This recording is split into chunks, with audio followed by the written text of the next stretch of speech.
Hello കൂട്ടുകാരെ, എന്തൊക്കെയുണ്ട് വിശേഷങ്ങൾ? എല്ലാവരും സുഖമായിട്ടിരിക്കണം. അപ്പോൾ രാവിലെ കുഞ്ഞുങ്ങൾ സ്കൂളിൽ പോയി ദോശയും കടലക്കറിയായിരുന്നു ബ്രേക്ക്ഫാസ്റ്റിന്. അപ്പം അച്ചാറിടാനായിട്ട് കുറച്ച് മാങ്ങ 2 ദിവസമായിട്ട് മേടിച്ച് വെച്ചിട്ട്, അപ്പോൾ അതൊന്ന് നമുക്ക് മുളക് പൊടിയും ഉപ്പൊക്കെ പുരട്ടി നമുക്കൊന്ന് വെയിലത്ത് വെച്ച് ഒന്ന് വാട്ടിയെടുക്കാം കേട്ടോ. അപ്പോൾ നമുക്കിന്ന് കറിക്ക് മത്തിയാണ് കിട്ടിയത്, ചെറിയ മത്തിയെ. അപ്പോൾ അത് വെട്ടിയൊക്കെ വൃത്തിയാക്കി എടുത്തിട്ട് വന്ന് മാങ്ങ അങ്ങോട്ട് വെയിലത്ത് വെച്ചിട്ടുണ്ടേ. അപ്പോൾ അത് അരപ്പ് റെഡിയാക്കി മാങ്ങയൊക്കെ ഇട്ട് നമുക്കൊന്നൊരു കറി വെക്കാം. അപ്പോൾ അതെല്ലാം കൂടെ അങ്ങോട്ട് ചട്ടിയിലോട്ട് എടുത്തിട്ട് അടുപ്പിലോട്ട് വെക്കാവേ. അതിൽ നിന്ന് കുറച്ച് മത്തി ഞാൻ വലുത് നോക്കി മാറ്റി വെച്ചിട്ടുണ്ടായിരുന്നു കേട്ടോ. ഇതപ്പോൾ റോക്കപ്പൻ അതിൻ്റെ തല ഞാൻ കളഞ്ഞില്ല കേട്ടോ. റോക്കപ്പൻ അപ്പോൾ ഇച്ചിരി മഞ്ഞൾപ്പൊടി ഇട്ട് ഇച്ചിരി ചോറൊക്കെ ഇട്ട് അവന് വേവിച്ച് കൊടുക്കാനായിട്ട് വെച്ചേ. മത്തി അപ്പം തന്നെ അങ്ങോട്ട് വറുക്കാനായിട്ട് വയ്ക്കാം. കുഞ്ഞുങ്ങൾ എന്തായാലും മത്തിക്കറി കൂട്ടത്തില്ല, അപ്പോൾ പിന്നെ അവർക്ക് ഈ മത്തി വറുത്ത കൊണ്ട് അഡ്ജസ്റ്റ് ചെയ്യാമല്ലോ. മത്തിക്കറി ആയിട്ടുണ്ട്, മത്തി വറുത്തതും പിന്നെ എന്ത് വരുന്നു, രാവിലത്തെ തോരനൊക്കെ ഉണ്ടായിരുന്നു കേട്ടോ. കുഞ്ഞു കൊടുത്തു വിട്ടതിൻ്റെ തോരനും മെഴുകുവരട്ടിയൊക്കെ ഉണ്ടായിരുന്നു കുറച്ച്.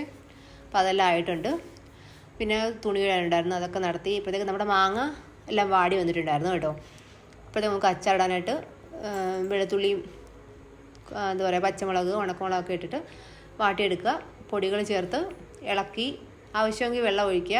ഞാൻ കുറച്ച് വിനാഗിരി ഒഴിച്ചിട്ടുള്ളൂ കേട്ടോ. പിന്നെ ഞാൻ കുറച്ച് 2-3 ഒരു 5-8 ഈന്തപ്പഴം ഇട്ടിട്ടുണ്ടായിരുന്നു കേട്ടോ, അത് പറയാൻ മറന്നുപോയി. പിന്നെ കായപ്പൊടിയൊക്കെ ചേർത്ത് മൂത്ത് കഴിയുമ്പോൾ നമുക്ക് ഈ മാങ്ങ ചേർത്ത് ഇളക്കാം. ഇപ്പോൾ നമ്മൾ അച്ചാർ റെഡി ആയിട്ടുണ്ട്. അപ്പോൾ ഇന്നത്തെ വിശേഷങ്ങളൊക്കെ ഇത്രയൊക്കെ ഉള്ളൂ.